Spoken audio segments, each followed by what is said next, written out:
Hernia ఈ రోజుల్లో మనం చూసుకుంటే కొంతమంది ఆపరేషన్ అయిన వ్యక్తులకు కావచ్చు, కొంతమంది ఆపరేషన్ కాని వ్యక్తులకు కూడా ఈ హెర్నియా అనేది కొద్దిమేర చాలా మందికి వస్తున్నటువంటి ప్రాబ్లంగా సమస్యగా మనం చెప్పుకోవచ్చు. ఈ హెర్నియాలో అనేక రకాల హెర్నియాలు ఉన్నాయి. అయితే మనం ఈరోజు హయాటస్ హెర్నియా గురించి డిస్కస్ చేసుకోబోతున్నాం. అయితే ఈ హయాటస్ హెర్నియా ఏంటి, దీనికి క్యూర్ ఏంటి, ఇవన్నీ కూడా తెలుసుకోవడానికి మనతో ఉన్నారు doctor Bharadwaj Fiducious homeopathy CEO. Sir నమస్కారం అండి. నమస్తే అండి. సార్, హెర్నియా ఇప్పుడు చాలా మందికి, కొంతమందికి ఆపరేషన్ అయిన తర్వాత ఫెయిల్యూర్ అయ్యి హెర్నియాస్ రావడం, కొంతమంది న్యాచురల్గానే రావడం. మొత్తానికి హెర్నియా అంటే ఏంటి, అందులో ఈ హయాటస్ హెర్నియా అంటే ఏంటి? సో హెర్నియా అంటే ఏం లేదండి, చాలా సింపుల్. ఏదన్నా ఒక బాడీ పార్ట్ దాని ఉండాల్సిన ప్లేస్లో ఉండకుండా మనం మజిల్లో కానీ ఎక్కడన్నా అది ఓపెన్ చేసుకుని బయటకు వచ్చింది అనుకోండి, దాన్ని హెర్నియా అంటాం అనమాట.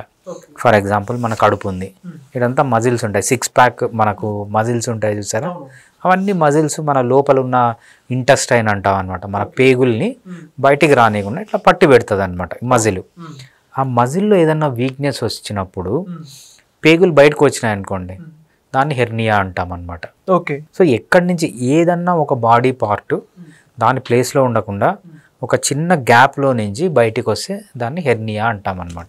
హయాటస్ హెర్నియా అంటే ఏంటి? సో మనకు లంగ్స్ ఉన్నాయి, రైట్? ఓకే, అవును. మనం గాలి పీల్చుకుంటాం. గాలి పీల్చుకోవాలంటే మన చెస్ట్ అనేది ఎక్స్పాండ్ కావాలి. మనం ఎప్పుడైతే చెస్ట్ ఎక్స్పాండ్ అవుతుందో గాలి లోపలికి పోతుంది. మరి చెస్ట్ ఎప్పుడైతే కాంట్రాక్ట్ అవుతుందో గాలి అనేది బయటకు వెళ్ళిపోతుంది. చెస్ట్ ఎక్స్పాండ్ అయినప్పుడు గాలి లోపలికి పోతుంది, చెస్ట్ కాంట్రాక్ట్ అయినప్పుడు గాలి బయటకు వెళ్ళిపోతుంది అనమాట. ఎక్స్పాండ్ అయినప్పుడు లోపలికి, కాంట్రాక్ట్ అయినట్టు బయటికి. సో ఎట్లా చెస్ట్ ఎక్స్పాండ్ అవుతుంది, ఎట్లా ఎక్స్పాండ్ కాదు అంటే మనకు ఈ చెస్ట్ కింద ఇక్కడ మనల్ని అబ్డామిన్ని థొరాక్స్, మన లంగ్స్ ఉన్న ప్లేస్ని థొరాక్స్ అంటాం అనమాట. మన ఇంటెస్టైన్ ఉన్న ప్లేస్ని అబ్డామిన్ అంటాం అనమాట. ఈ అబ్డామిన్కి ఈ థొరాక్స్కి మధ్యలో ఒక చిన్న మజిల్ ఉంటుంది, డోమ్ షేప్ మజిల్ ఉంటుంది, ఇలా ఉంటుంది అనమాట మజిల్ అది. ఓకే. ఎప్పుడైతే మజిల్ కాంట్రాక్ట్ అవుతుందో స్ట్రైట్ అవుతుంది, పైన స్పేస్ ఎక్కువైంది చూసారా, ఇక్కడ లంగ్ ఉంది, చిన్నగా ఉంది. ఇది కాంట్రాక్ట్ అయినప్పుడు లంగ్ ఎక్స్పాండ్ అవుతుంది, అంటే గాలి లోపలికి పోతుంది. ఎప్పుడైతే ఇది రిలాక్స్ అవుతుందో గాలి బయటకు వెళ్ళిపోతుంది. సో ఇది కాంట్రాక్ట్ అయినప్పుడు గాలి లోపలికి పోతుంది, రిలాక్స్ అయినప్పుడు గాలి బయటికి పోతుంది. ఆ మజిల్, ఆ డోమ్ షేప్ మజిల్ని ఏమంటామంటే డయాఫామ్ అంటాం అనమాట. ఈ డయాఫామ్లో నుంచి మధ్యలో నుంచి ఏమవుతుందో, డయాఫామ్ మధ్యలో ఈ డయాఫామ్ ఇట్లుంది, మధ్యలో ఒక చిన్న హోల్ ఉంటుంది అనమాట. ఈ హోల్లో నుంచి మన ఈసోఫేగస్ లోపలికి పోతుంది. ఈసోఫేగస్ అంటే ఏంటి, మన అన్న వాహిక అంటాం చూసారా, అన్నం తినేది ఇక్కడ స్టార్ట్ అవుతుంది, రైట్? ఇలా వస్తుంది, ఇక్కడ డయాఫామ్ ఉంటుంది, ఆ డయాఫామ్లో చిన్న హోల్ ఉంటుంది, ఆ హోల్లో నుంచి కిందికి పోయి స్టమక్ అనేది ఉంటుంది అనమాట. ఇలా డయాఫామ్ ఉంటుంది, చిన్న హోల్ ఉంటుంది, ఇక్కడ కింద స్టమక్ ఉంటుంది, పైన లంగ్స్ ఉంటాయి. ఒక్కొక్కసారి ఏమవుతుందంటే ఈ కింద ఉండాల్సిన స్టమక్, ఇది స్టమక్ అనుకోండి, కింద ఉండాల్సిన స్టమక్ ఈ హోల్లోంచి కొంచెం ఇట్లా బయటకు వస్తుంది. ఓకే. అంటే ఇక్కడ ఏమైంది, ఒక బాడీ పార్ట్ అనేది ఒక మజిల్లో నుంచి ఇంకో దగ్గరికి వచ్చింది, అంటే ప్రొట్రూడ్ అయింది, అంటే తొంగి చూస్తుంది అనమాట. దాన్నే మనము హయాటస్ హెర్నియా అంటాం అన్నమాట. హయాటస్ హెర్నియా అంటే ఏం లేదు, మన కడుపు, మనము డైజెస్టివ్ సిస్టమ్ తీసుకున్నప్పుడు ఒక సంచి లాంటిది ఉంటారు చూసారా, సో మనకు మధ్యలో నూడిల్స్ లాగా ఉంటుంది, దాన్ని చిన్న పేగులు అంటాం. చుట్టూ పెద్ద పైపులా ఉంటుంది, దాన్ని పెద్ద పేగులు అంటాం. ఈ చిన్న పేగుల నుంచి ఒక సంచి లాంటిది ఒకటి వస్తుంది, దాన్ని స్టమక్ అంటాం. ఆ స్టమక్ పైనే డయాఫామ్ ఉంటుంది. ఆ డయాఫామ్లో చిన్న హోల్ నుంచి స్టమక్ కింద ఉండాల్సి, ఇది హోల్ అనుకోండి, డయాఫామ్ హోల్, ఇది స్టమక్ అనుకోండి, కింద ఉండాల్సిన స్టమక్ కొంచెం ఇట్లా లోపలికి పోయి మన చెస్ట్లోకి వచ్చింది అనుకోండి, దాన్నే మనం ఏమంటామంటే హయాటస్ హెర్నియా అంటాం అనమాట. ఓకే సార్, మరి అయితే అది ఎందువల్ల వస్తుంది అంటారు, అంటే ఇంటర్నల్గా బాడీలో ఉంటుంది, ఎందువల్ల వస్తుంది అది? రైట్. సో హయాటస్ హెర్నియా రావడానికి చాలా రీజన్స్ ఉన్నాయండి. ఒకటి మనం ప్రైమరీ కాజెస్ అంటాం, సెకండరీ కాజెస్ అంటాం. ప్రైమరీ కాజెస్ అంటే ఏం లేదు, పుట్టుకతోనే కొంతమందికి ప్రాబ్లం ఉంటుంది అనమాట. ఫర్ ఎగ్జాంపుల్ మనము అన్నం తినే పైపు ఈసోఫేగస్, మనం ముద్ద తిన్నప్పుడు గుటకేసినప్పుడు మన ఫుడ్ లోపలికి పోవాలి కదా, కడుపు లోపలికి పోవాలి, ఒక చిన్న పైపు ఉంటుంది అన్నమాట, దాన్ని ఈసోఫేగస్ అంటాం అనమాట. ఈసోఫేగస్ చిన్నగా ఉంటుంది అనమాట కొంతమందికి పుట్టుకతోనే. ఈసోఫేగస్ అనేది ఇక్కడ ఉంటుంది, పైన నుంచి వస్తుంది, స్టమక్ కింద అటాచ్, అది చిన్నగా ఉందనుకోండి, ఇది పైకి పోతుంది. ఒక్కొక్కసారి ఏమవుతుందంటే ఈసోఫేగస్లో ఏదైనా ప్రాబ్లం ఉంది, ఈసోఫేగస్లో ఏదైనా స్ట్రిక్చర్ కానీ లేకపోతే క్యాన్సర్స్ కానీ, క్యాన్సర్ అని కాదు, ఏ ప్రాబ్లం ఉన్నా కూడా ఈసోఫేగస్ ఏమవుతుందంటే చిన్నగా అయిపోతుంది. ఓకే. చిన్నగా అయిపోయినప్పుడు ఇది లోపలికి పోతుంది అన్నట్టు. So primary causes, secondary causes అంటే పుట్టుకతో లేకుండా తర్వాత వచ్చిన దాన్ని సెకండరీ కాజెస్ అంటారు, పుట్టుకతోనే వచ్చిన దాన్ని ప్రైమరీ కాజెస్ అంటారనమాట. సో మనకి హయాటస్ హెర్నియా అనేది ప్రైమరీ పుట్టుకతోనే ఉండొచ్చు, లేకపోతే తర్వాత కూడా ఎప్పుడన్నా రావచ్చు అనమాట. ఓకే, అయితే ఇప్పుడు దీని సిమ్టమ్స్ ఏమేమి ఉంటాయండి? హయాటస్ హెర్నియాకి వైడ్ రేంజ్ ఆఫ్ సిమ్టమ్స్ ఉంటాయండి. సో పర్సన్కి సిమ్టమ్స్ డిఫర్ అయిపోతుంటాయి.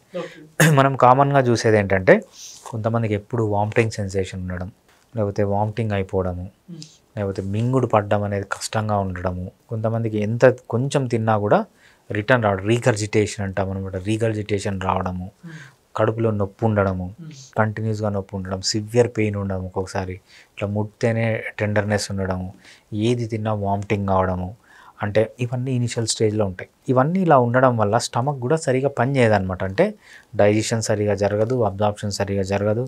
డైజెషన్ అబ్జార్ప్షన్ సరిగా జరగకపోయినప్పుడు ఏమవుతుంది, సెకండరీ ప్రాబ్లమ్స్ కూడా వస్తాయి. ఏంటంటే వీక్గా అయిపోవడము, మనిషి సన్నగా అయిపోవడము, కావాల్సిన పోషకాలు బాడీకి అందకపోవడము, so wide range of anaemia రావడము, జనరల్ వీక్నెస్ అంటాము, బలం రాకపోవడము, సన్నగా అయిపోవడము, అంటే ఈమాసియేషన్ అంటాం అనమాట. సో చాలా ప్రజెంటేషన్ అనేది డిఫరెంట్ పీపుల్లో డిఫరెంట్గా ఉంటుంది. కామన్గా మనం చూసేది ఏంటంటే రీగర్జిటేషన్, అన్నం రివర్స్ రావడం, సో లోపలికి పోకుండా అడ్డుపడిపోతుంది అనమాట. పడిపోయినప్పుడు తిన్న అన్నం అంతా రివర్స్ రావడం, ఇవి మనం కామన్గా చూసే సిమ్టమ్స్. ఓకే, దీన్ని మనం ఫైండ్ అవుట్ చేయాలంటే ఏ టెస్ట్, అంటే లైక్ ఏ టెస్ట్లు చేయాలంటే ల్యాబ్ టెస్ట్ కానీ రేడియాలజీ కానీ? రేడియాలజీలో మనకు చాలా సింపుల్ అండి. మనము అల్ట్రాసౌండ్ అబ్డామిన్ అంటాం, చిన్న అల్ట్రాసౌండ్ చేస్తే తెలిసిపోతుంది. అదేవిధంగా ఎండోస్కోపీ చేయొచ్చు. ఎండోస్కోపీ చేస్తే ఏం తెలుస్తుందంటే ఈ హయాటస్ హెర్నియా కాకుండా ఇంకేమైనా ప్రాబ్లమ్స్ ఉన్నాయా, ఈ హయాటస్ హెర్నియా వల్ల ఏమన్నా అల్సర్స్ ఏమన్నా వచ్చినాయా, అవన్నీ మనకు తెలుస్తుంది. ఇంకోటి బేరియం మీల్ ఎక్స్రే అంటారు, అంటే బేరియం తాగి ఎక్స్రే తీస్తారన్నమాట, అప్పుడు కూడా తెలిసిపోతుంది. సో ఇది కనుక్కోవడం చాలా ఈజీ అనమాట, అది పెద్ద కాంప్లికేటెడ్ అనేది కాదు. ఓకే, అంటే దీన్ని లాంగ్ టైంలో నెగ్లిజెన్స్ చేస్తే ఏమన్నా సమస్య తీవ్రతరం అయ్యే అవకాశం ఉంటుందా, లేకపోతే ఏమన్నా కాదంటారు, ప్రాణాంతకం కాదంటారా? రైట్, డెఫినెట్గా అండి. ఫస్ట్ అది ప్రైమరీనా సెకండరీనా కనుక్కోవాలి. పుట్టుకతో వచ్చిందా లేకపోతే వేరే ప్రాబ్లమ్స్ వల్ల ఇది వచ్చిందా. పుట్టుకతో వచ్చినా కానీ వేరే ప్రాబ్లమ్స్ వల్ల వచ్చినా కానీ, వేరే ప్రాబ్లం వల్ల వచ్చింది అనుకోండి, అసలు ఎందుకు వచ్చింది అది కనుక్కోవాలి. ఈసోఫేగస్ పైన ఏమన్నా ప్రాబ్లం ఉందా, లేకపోతే ఇంకేమన్నా అబ్డామిన్లో ప్రాబ్లం ఉందా, మనం కాజుని కనుక్కోవడం అనేది చాలా ఇంపార్టెంట్ అనమాట. సో కాజుని కనుక్కుంటేనే ఫస్ట్ అదే ఒక క్వాలిఫికేషన్ ఉన్న డాక్టర్కి లేని వాళ్ళకి డిఫరెన్స్ ఉంది. క్వాలిఫికేషన్ లేనివాడు అనుకుంటే ఇవన్నీ ఏం తెలియదు, పోతానే అసిడిటీనా ఏదో ఒక మెడిసిన్ ఇస్తారన్నమాట. క్వాలిఫైడ్ డాక్టర్ ఏం చేస్తారంటే అసలు ఎందుకు వస్తుంది, ప్రైమరీనా సెకండరీనా, సెకండరీ అయితే ఎందుకు వస్తుంది, ప్రైమరీ అయితే కాజ్ ఏముంది, దీనివల్ల కాంప్లికేట్ ఏమవుతుంది, దాన్ని బట్టి మనము ట్రీట్మెంట్ అనేది ప్లాన్ చేస్తాం అనమాట. ఓకే, మరి మొత్తానికి దీనికి ఇంగ్లీష్ మెడిసిన్లో క్యూరింగ్ ఏంటి, లైక్ క్యూర్ ఎలా ఉంటుంది, హోమియోపతిలో ఎలా ఉంటుంది? సో బేసిక్గా దీన్ని ఏమంటారంటే సర్జికల్ డిసీజ్ అంటారనమాట. సర్జికల్ డిసీజ్ అంటే ఏం లేదు, సర్జరీ చేసి తగ్గించుకోవాలి అంటారంట. ఓపెన్ చేసి సర్జరీస్ చేయాలంటారు. హోమియోపతిలో సర్జరీ లేదు, బట్ ఎలా హోమియోపతి హ్యాండిల్ చేస్తుంది అంటే మన బాడీలో అనేది హోమియోపతిలో మోస్ట్ ఆఫ్ ది సర్జికల్ కేసెస్కి సర్జరీ లేకుండా ట్రీట్మెంట్ చేస్తాం. ఫర్ ఎగ్జాంపుల్ ప్రోస్టేట్ ప్రాబ్లం ఉంది, ప్రోస్టేట్ ఎన్లార్జ్ అయిపోయింది, అలోపతిలో సర్జరీనే, బట్ మనం సర్జరీ లేకుండా హోమియోపతి మందులతో తగ్గియచ్చు. కిడ్నీ స్టోన్స్ సర్జరీనే, హోమియోపతిలో సర్జరీ లేకుండా మందులతో తగ్గియచ్చు. గాల్ బ్లాడర్ స్టోన్స్ కూడా సర్జరీ చేస్తారు, బట్ హోమియోపతిలో సర్జరీ లేకుండా తగ్గియచ్చు. మోకాలు నొప్పులు సర్జరీ, హోమియోపతిలో సర్జరీ లేకుండా తగ్గియచ్చు. ప్రతి ఒక్క చాలా వరకు అలోపతి వాళ్ళు చేసే సర్జికల్ డిసీజ్ని హోమియోపతిని మెడికల్గా ట్రీట్ చేయొచ్చు. ఈ కేసులో ఎలా, ఈ కేసులో హోమియోపతి మందులు ఇవ్వడం వల్ల అది పైకి వచ్చిన స్టమక్ కిందికి వచ్చే ఛాన్స్ తక్కువ, బట్ హోమియోపతి ఏం చేయగలదంటే సిమ్టమ్స్ లేకుండా చూస్తుంది. మీరు సిమ్టమ్స్ లేనంత వరకు సర్జరీ చేయించుకోవాల్సిన అవసరం లేదు. ఎప్పుడైతే చేయి దాటిపోయిందో ఇంకా సిమ్టమ్స్ కంటిన్యూస్గా ఉన్నాయో అప్పుడు మాత్రం సర్జరీకి వెళ్ళాల్సి వస్తుంది అనమాట. నార్మల్గా ఈ హయాటస్ హెర్నియాలో స్టేజ్ని బట్టి ఏ స్టేజ్లో ఉన్నాడు, సివియర్ ప్రాబ్లం ఉందా, కొంచెం స్టమక్ అనేది కొంచెమే బయటకు వచ్చిందా, చాలా ఎక్కువ వచ్చిందా, ఇంకా అసోసియేటెడ్గా ఇంకేం ప్రాబ్లమ్స్ ఉన్నాయి, దీన్ని అన్నిటిని చూసి మనకు on and average 50% of the పీపుల్కి సర్జరీ వరకు పోకుండా కాపాడచ్చు. అంటే నా దగ్గర 100 మంది వస్తే మేబీ సింపుల్ కేసు నుంచి సివియర్ కేసు వరకు మెడిసిన్ ఇస్తాం. మెడిసిన్ ఇచ్చిన వెంటనే సిమ్టమ్స్ అన్నీ రిలీవ్ అయిపోయాయి అనుకోండి, హోమియోపతి మెడిసిన్స్ ద్వారా సర్జరీకి పోనవసరం లేదు. లేదంటే సర్జరీ పోస్ట్ పోన్ చేసుకోవచ్చు. సో సర్జరీ పోకుండా సర్జరీ పోస్ట్ పోన్ చేసుకోనన్నా మంచి రిలీఫ్ అనేది ఇవ్వచ్చు అనమాట. ఇవన్నీ ఏంటి, ఈవెన్ ఒక్క సైడ్ ఎఫెక్ట్ కూడా లేకుండా హోమియోపతిలో 0 సైడ్ ఎఫెక్ట్స్. మేబీ 500 మందిలో ఒకరికి రావచ్చు. అది కూడా ఏంటంటే చాలా సింపుల్ సైడ్ ఎఫెక్ట్స్ ఉంటాయి.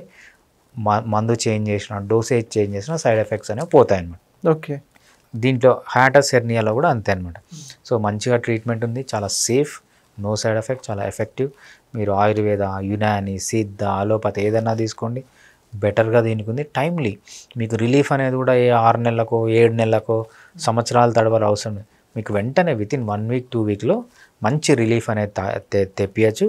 మేబీ చాలా రోజులు మెడిసిన్ వాడాల్సి వస్తుంది, బట్ రిలీఫ్ అనేది మీకు ఇమ్మీడియట్గా తీసుకొని రావచ్చు. Okay, thank you sir. Hiatus hernia గురించి చాలా చక్కగా ఎక్స్ప్లెయిన్ చేశారు. Thank you. థ్యాంక్స్ అండి. Please subscribe to Leo news for more videos.